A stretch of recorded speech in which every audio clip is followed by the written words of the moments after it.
Good morning, Sunnyvale. We'll get started in just a few moments.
Good morning.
Okay, let's go ahead and get started. Good morning, Sunnyvale. I hope everyone's doing well and recovering from the time change. I'm Sunnyvale Mayor Larry Klein. Thank you for joining me again this week for our weekly virtual office hour address. You know, this is the 87th installment of the office hours and of my virtual office hours, and I hope everyone's doing well, staying healthy.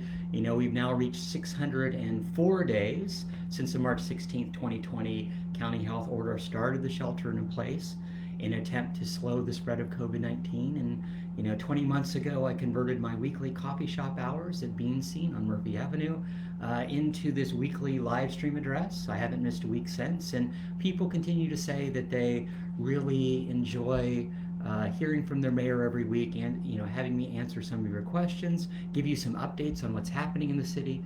And, you know, it's good for me too, because allows me to kind of take a look back at what's happened over the last week or the last week or two actually, and see, you know, kind of take stock and sometimes catch up on some details that I actually missed when in the heat of the moment I hadn't fully read some of the executive orders or things of that nature. So thanks for allowing me to continue to represent you and work for Sunnyvale.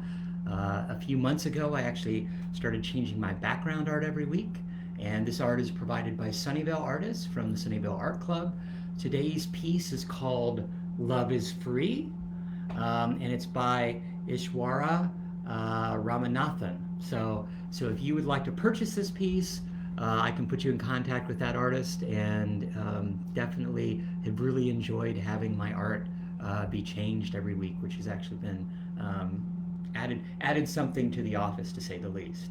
So let's go ahead and get started and talk about what's happened at the federal, state, county, and city level over the last 2 weeks. 2 weekends ago was a very busy weekend. We had a Diwali event at the Sunnyvale Community Center, and it was great to see so many people out. Lots of music and dance, and the Sunnyvale Art Club had done activities for the kids. I think it was just people wanted to be in person, and it's good to, of course, to celebrate Diwali and that triumph of good over evil, and especially knowledge over ignorance.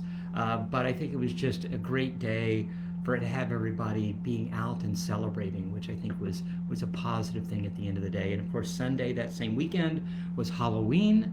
We had our pet parade, and the pet parade was restarted 2 years ago, and last year was virtual. But it was good to see so many people dressed in costumes, so many kids, and of course numerous pets out, and pet owners celebrating Halloween with their pets all dressed up. So I'm happy that we were able to bring that event back into Sunnyvale.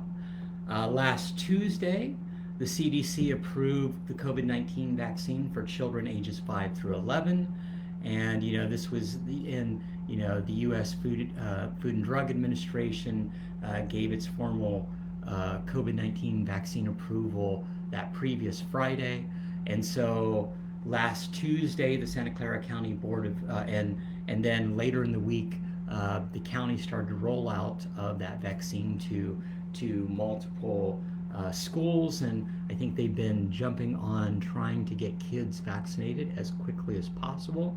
Last Tuesday, Santa Clara Board of Supervisors met, and they unanimously approved moving 2 Project Homekey sites forward. The first is Crestview Hotel in Mountain View, and that's about 66 units. It's on about 1.5 acres of land, and ultimately it's the acquisition of that hotel will allow for the conversion of those 66 units into affordable and permanent affordable housing. So that was positive, and then and there were lots of feedback on both sides, especially on the Bella Vista site and another site which we'll talk about in a minute. But the Bella Vista site is a Santa Clara site, the Bella Vista Hotel, and it's about 64 units. Ultimately, that also went forward. That's a partnership between the county of Santa Clara and somewhat the city, but it's mainly the county. It's a county effort at the end of the day. And so ultimately, the Board of Supervisors unanimously approved that project, and having that move forward as far as permanent housing. And the Bella Vista, it looks like it'll be transitional housing and then moving to permanent housing later. The county is still finalizing what that will look like, the final design, but definitely Bella Vista in Mountain View, there have been lots of community outreach and lots of definition on what that site will ultimately look like. And then last Tuesday at a city level, Councilmember Fong announced, so Mason announced his resignation from council. He's been appointed by Governor Newsom to serve as the governor's deputy director of external affairs for Northern California. So hopefully we'll have a little better representation from a city level at the state level. So we'll see. From a council standpoint, we're still figuring out the timing. And ultimately council will decide what to do, whether or not to appoint somebody, whether or not we need to conduct an at-large election, or whether or not there's a special election. Tentatively, there will be a special meeting on November 22nd to define the next steps. We're still finalizing the dates and all of that, but that's upcoming later this month to figure out how we'll fill that seat so that we don't have only six council members, which always causes an issue of whether or not there might be a tie. And then from a council standpoint, it's Mason was one of the final at-large seats. So one of the things that we were trying to do is move to district elections. Because he was elected at large, if we are going to run any election, whether or not it's a June election or a special election, that would also need to be at large, which I got elected at large in a special election in 2016, and of course that was almost $800,000 of the city's money to run a special election. So hopefully we won't go down that path, but council will have discussions with staff and make a final ruling on what their direction is going to be later this month. And then last Wednesday, the County of Santa Clara, of course, announced that they were providing COVID-19 vaccinations to children ages 5 through 11. And so they've been prepared to administer these vaccines for a while now. So they've been ramping up in the background, talking to schools, starting to lay out how they'll hit the different school districts in the county. And so it was approved at the federal level on Tuesday. Wednesday morning, the county started administering those vaccines. So, and of course, Pfizer, the vaccine, is the only one that's currently approved for that age group. And basically we have about 167,000 kids from 5 to 11 that are now eligible. So it's getting those vaccines out to those kids as quickly as possible. And then last Thursday, the county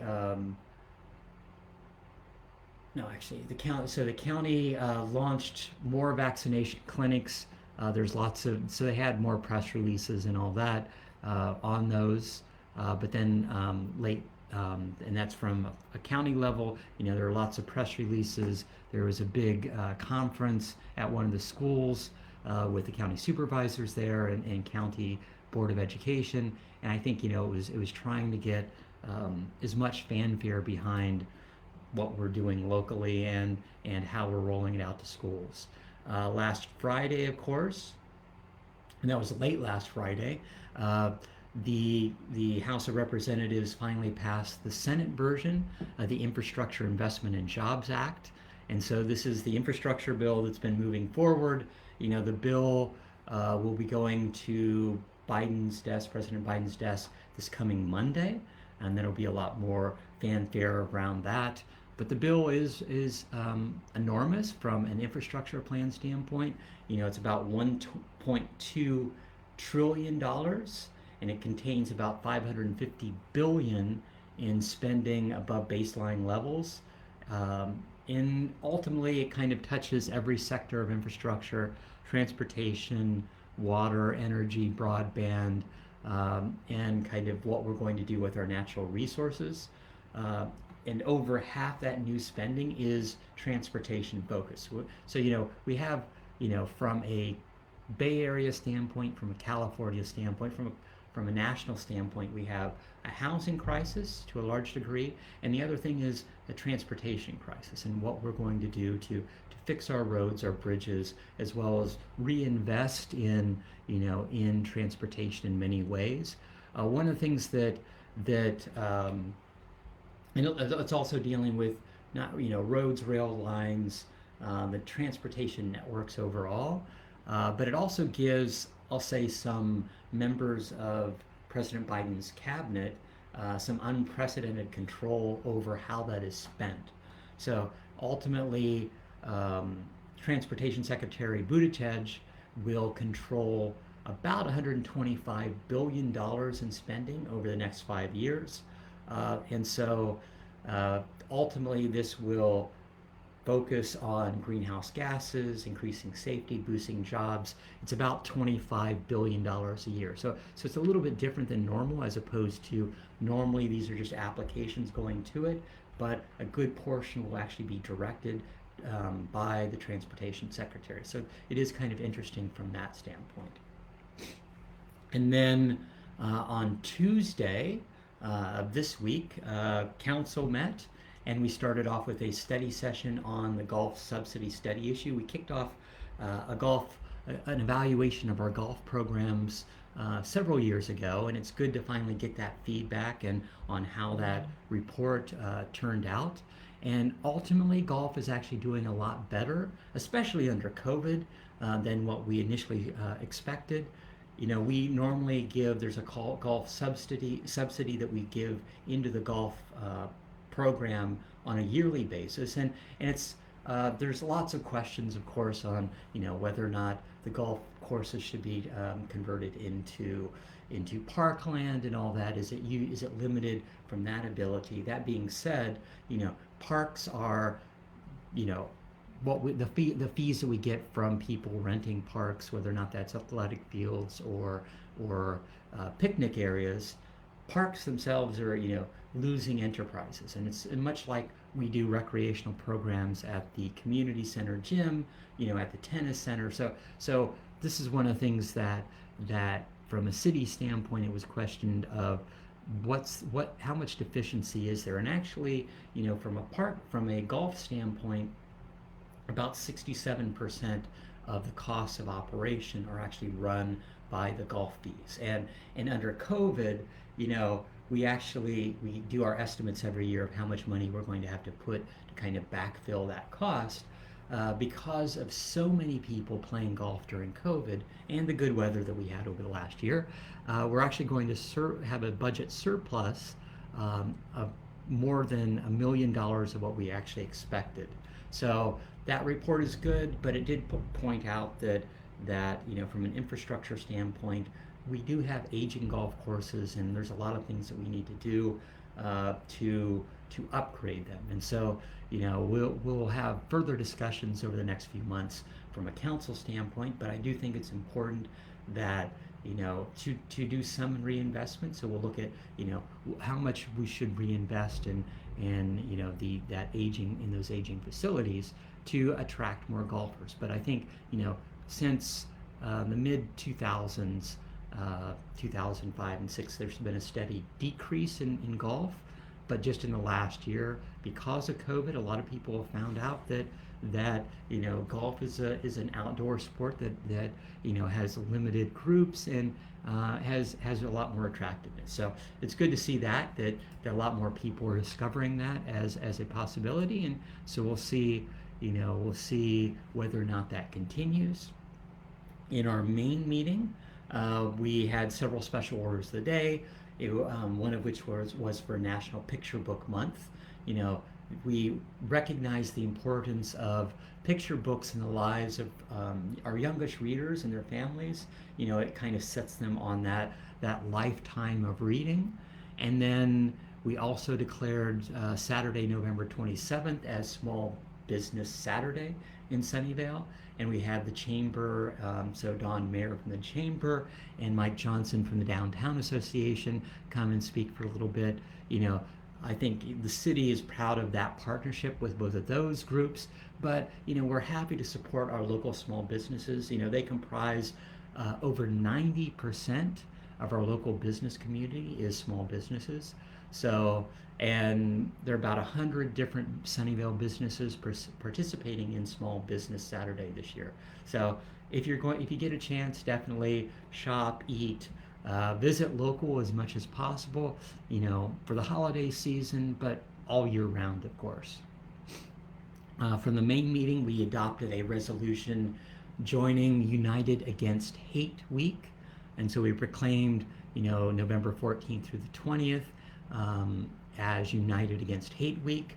And actually there'll be a rally in Los Gatos this coming Sunday. And they've had some issue, but the city strongly condemns hate, violence, bigotry in all of its forms, and really, highlights the diversity and acceptance of everyone is welcome in our city. So, definitely there have been a disturbing uptick in crimes and incidents in the Bay Area and throughout the United States, but as far as hate crimes are concerned. But the resolution kind of reaffirmed the city's commitment to the well-being, the safety of everyone in our diverse community. And so happy to do that. And definitely, if you get a chance, come to the rally in Los Gatos this weekend.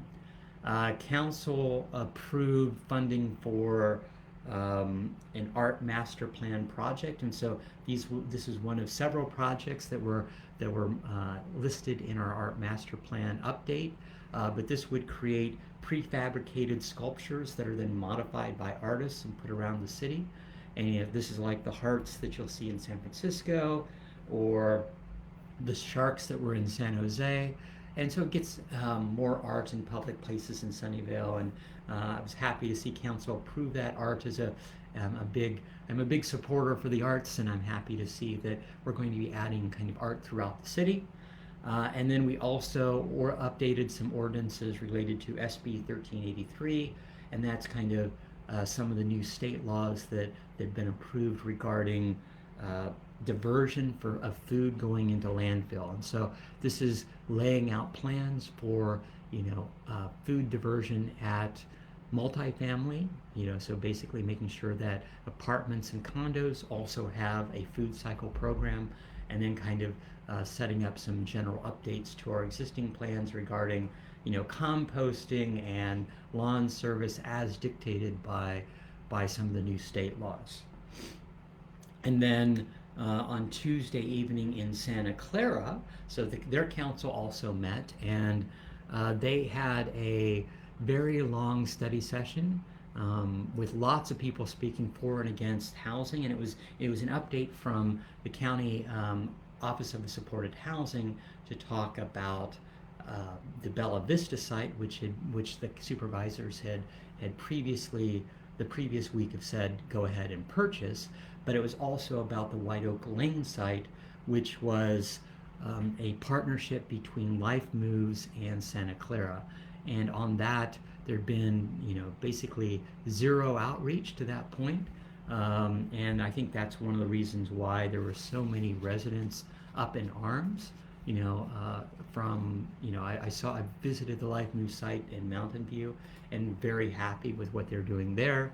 But I did have some questions about where this was located on Lawrence Expressway, the size of the site, and other things. Ultimately, and there were people speaking on both sides, but ultimately the Santa Clara City Council voted unanimously to kind of reject the White Oak Lane proposal, and cited mainly the cost and location as being infeasible. But the council also asks the city to work with Live Moves to find a more suitable location, similarly to what our city staff is doing, is trying to work with Live Moves, trying to find a location in our city. We've given them multiple sites, and they've been a little hesitant on the price tag of some of the land. So we'll see where that goes. But for all the people that wrote and called me concerning the White Oak Lane site, their city council ultimately decided not to move forward with that. And then on Wednesday of this week, after disappearing from the public eye for about 2 weeks, Governor Newsom had a press conference, and Governor Newsom extended for the third time. He extended the state of emergency in California related to the threat of COVID. So his executive order declares a state of emergency now through March 31st, 2022. And at that point, it'll be more than 2 years since that state of emergency started. We'll see, whether or not it needs to be extended again. They first declared state of emergency back in March 2nd of 2020, and that was just after we had our first death.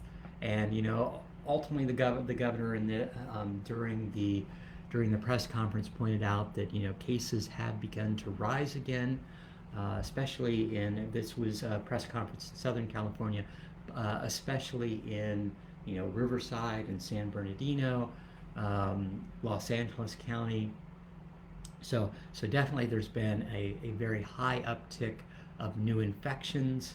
And so last year we had a similar uptick as we entered into winter, and especially with the the governor brought up the concept of a twindemic. We didn't have much of a flu season last year, and so conceivably, he reminded people to get your flu shot as well as get your vaccine or get your booster if you have a chance. On Wednesday, Santa Clara County health officials announced that they will ultimately give any adult vaccinated 6 months or more with Pfizer or Moderna a booster dose. So ultimately they have been, Santa Clara been at the forefront, I'll say, of battling the virus and trying to get the vaccine to as many people as possible. But they have taken a more generous, I'll say, interpretation of the federal and state booster eligibility guidelines.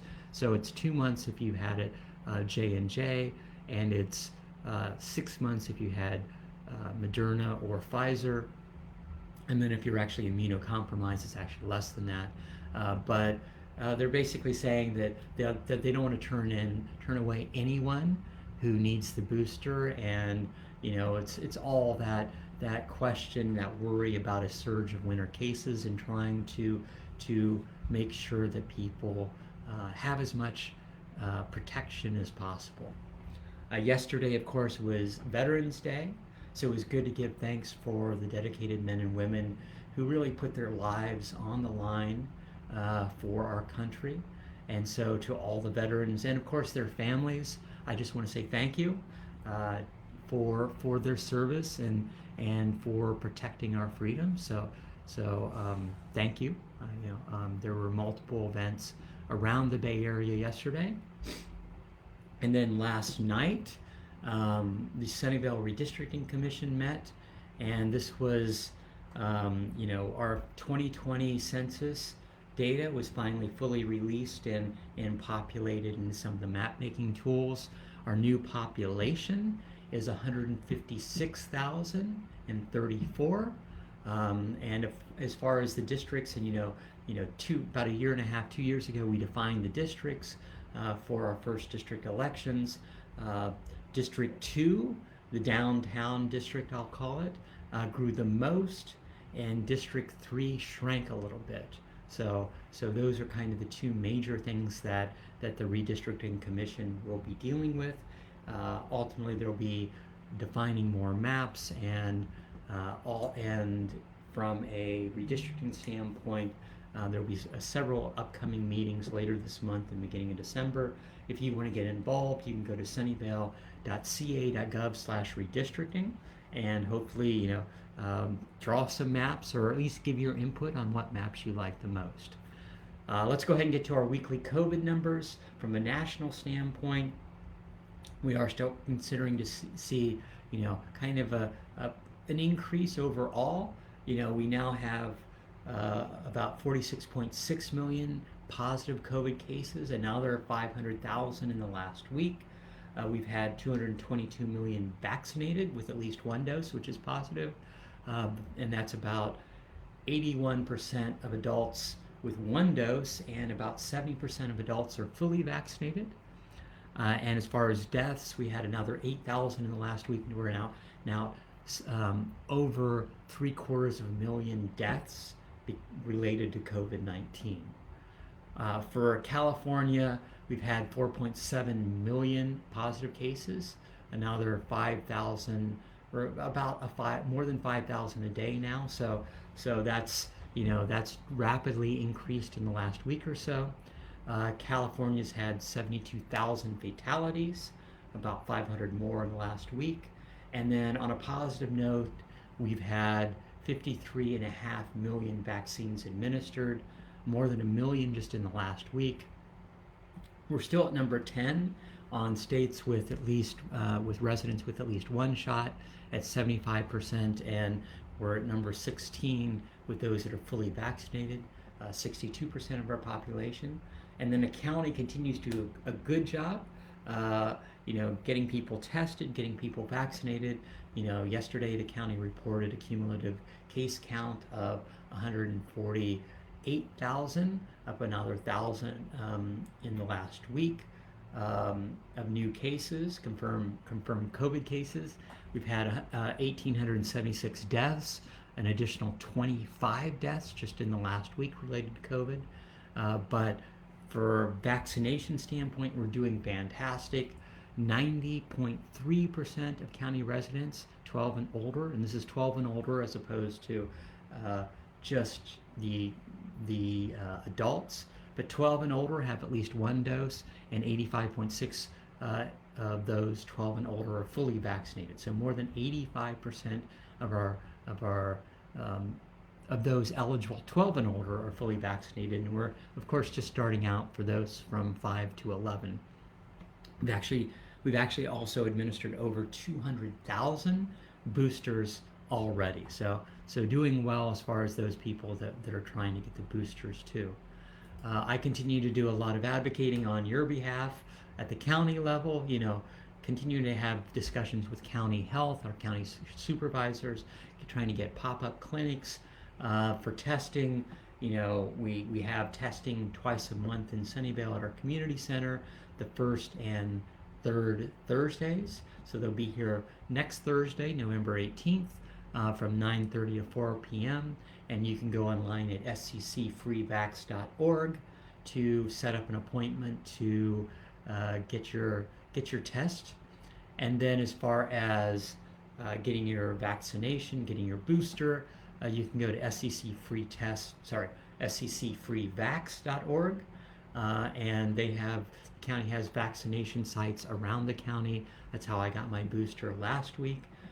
And of course, the county will actually be at El Dorado Mobile Home Community tomorrow from noon until 3 p.m. So if you want to get your vaccine, you have your opportunity to go back to El Dorado. It's at 600 East Waddell tomorrow to get your vaccine. Let me give you an update on some of the upcoming events. As I mentioned earlier, on Sunday, there will be a Stand Against Hate rally in Los Gatos starting at 2 p.m. And I know a lot of people from around the county that will be attending. I'll be there. So definitely, if you get a chance, come join the rally. I do think it's an important cause. Especially seeing some of the things that have been happening in the Bay Area, but specifically Los Gatos, and so happy to go there and support their council, support their residents in fighting against hate. On Monday, November 15th, so this coming Monday is the application deadline for the Sunnyvale Public Art Utility Box program. So that deadline was extended for an extra week to allow more artists to apply, and this program was approved earlier this year to transform, I'll say, those uninteresting gray utility boxes around the city into interactive, engaging pieces of art. So it's mainly focusing on the city utility boxes first located near downtown, and then we're going to kind of spread the program out throughout the city. So happy to have that program finally moving forward. If you're interested, just go to the city website, sunnyvale.ca.gov, and search for Call for Artists. So we have calls for artists that come up every now and then. And then on November 19th, so next Friday, a week from today, ice skating will return to downtown Sunnyvale. And so our ice skating rink will be open, start being open that evening. It'll be open through January 2nd, and this is in the Macy's parking lot. So the fences and infrastructure has already started going up, and looking forward to being back on the ice. The Friends of the Sunnyvale Library will have their November book sale. That's coming up Saturday, November 20th. And November 21st, so Saturday, November 20th from 10 to 2, and the 21st from noon to 3. And then Sunnyvale Community Services will have its holiday fair that same weekend on Saturday, November 20th from 10 to 2. So definitely lots happening. We're starting to get to the holidays, the downtown tree lighting will occur on December 4th at 5 p.m. And so one of the new City National Bank is actually sponsoring family photos. So I'm not sure if Santa will be there this year, but definitely there's going to be photos for all those families that want to get together for the holidays. And then as far as upcoming council meetings, Tuesday, November 16th, council will have a study session to review the new state housing laws. We have some interviews for our boards and commissions, and then a joint meeting between council and our chair and vice chairs of our boards and commissions. So it'll be an interesting evening, kind of a mixed council meeting. Tuesday, November 30th, council will be approving the final design for the 6.5-acre park on the old AMD campus. So that's being called Redwood Park because they've maintained all those redwoods along Duane Avenue. So that's coming to council on the 30th.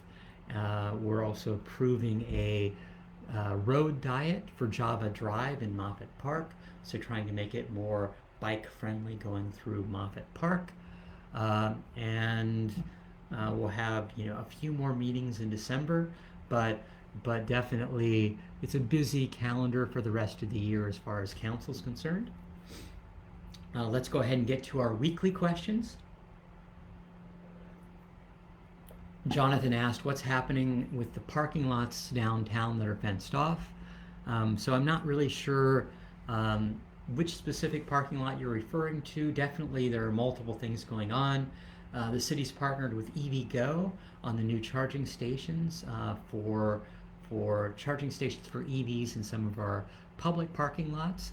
And I know that they just finished earlier this week the installation of EV chargers at the parking lots at Sunnyvale and Evelyn, and I think also Sunnyvale and Francis. So that's going forward, and that's trying to make it easier for everyone that has an EV to actually be able to charge their cars. We're actually doing that same thing and adding charging stations to the community center. And Jonathan also might be referring to the portion of Macy's parking lot that's being closed down, and that's really for the ice rink, which is of course planned to be open a week from today. So definitely lots going on downtown. Christian asked, yesterday my $400 electric scooter was stolen from outside my home. Is there anything I could do? What could be done to combat this in Sunnyvale? So DPS is constantly running stings, doing detective work to stop thefts and porch thefts for packages, and just kind of home break-ins. All the time they're running these programs. But one of the best things you can do is getting your neighborhoods together to start a neighborhood watch program. It works. It basically helps have better communication between our public safety department and neighborhoods. It also helps neighbors really look out for each other and expose potential thieves before they have a chance to strike. So if you'd like to set up a neighborhood watch program, definitely DPS is available to help out. Set up an appointment, bring your neighborhood together, speak on what you need to do. So for more information, you can check on the city website or call 408-730-7140 and ask about the neighborhood watch programs. Emily asked, I just want to write and say how delighted I am that Murphy Street is still pedestrianized. The car-free environments is a wonderful benefit to the city and the downtown area. Having a safe car-free space is delightful when enjoying meals and visiting with children. I want to encourage the city to make this a permanent change and create a safe walking and dining space for the city. How can I help keep downtown Murphy closed for pedestrians? So definitely, I've heard a lot of positive feedback, and I appreciate, continuing to give this positive feedback to council and the city manager. Definitely tell the businesses that you frequent that you really like, Murphy Avenue being closed. From a council standpoint, on December 7th, council will review the resolution directing the city manager to continue to allow the temporary outdoor dining on private parking lots. along and close the 100 block of South Murphy until September 30th of 2022. And then, of course, our plan is to kick off a study beginning of next year to evaluate what should be done as far as that outdoor dining and what changes, what are the requirements. But that should be done by September. So that's one of the reasons why we're just extending that outdoor closure until the end of September. So happy to see that come forward and in seeing what we can do. And definitely there's some rules and regulations of the final implementation. It's not just a simple closure if we're going to do it in the long run. Brooke asked, what is being built at the corner of Fremont and Monet? And so this is the site of the old Trinity United Methodist Church. I went to checked with staff, looked at some of the drawings. This is ultimately a plan to build senior assisted living facility for up to 120 beds. So it's good to actually add, some senior, especially senior facilities within the city. I think we definitely need more of that as we have such an aging population. I think providing that opportunity for people to stay within Sunnyvale, I think, is really important and really makes a difference from that standpoint. Let's see if I have any other questions.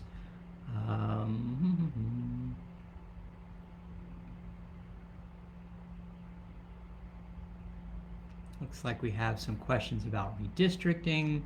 Definitely. When we kicked off the redistricting effort in September of 2018, we were hoping to not have our first district elections until 2022, so that we would get the census data and only have to do the first districting of the city into 6 districts, and then have our first district elections in 2022, and then our next ones in 2024. But after we got sued, so we said we're moving to district elections with that time frame. From a lawsuit standpoint, the one thing that they wanted was the city to move faster. So we had our first district elections in 2020, and now we're going through redistricting to change those lines, and ultimately, by the time we have our 2022, so we had our first 3 district elections last November in 2022 or 2020. The last 3 will be in November of 2022, but we'll have had to readjust those lines. So that's one of the things that council needs to approve by the beginning of next year, what those lines are, and that's going through a citizens redistricting commission right now. And so that's, if you want to get involved, that's one of the best things you can do. And lots of questions about that. I'll answer those. Some of those longer questions by text or in the comments after this meeting. But let's go ahead and wrap up. Thanks for joining me again this week. I continue to be proud of our city, especially over the last 20 months. COVID has not been easy, but our residents continue to help each other. They donate food, blankets, clothes. They're basically pulling together to help everyone in need, and that's really endearing. Our future is still uncertain.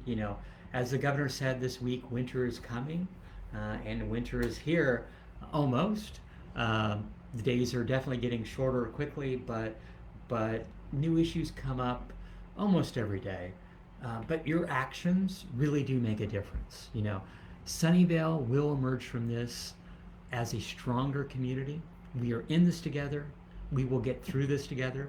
Thanks for listening, and have a great weekend. Take care. Goodbye.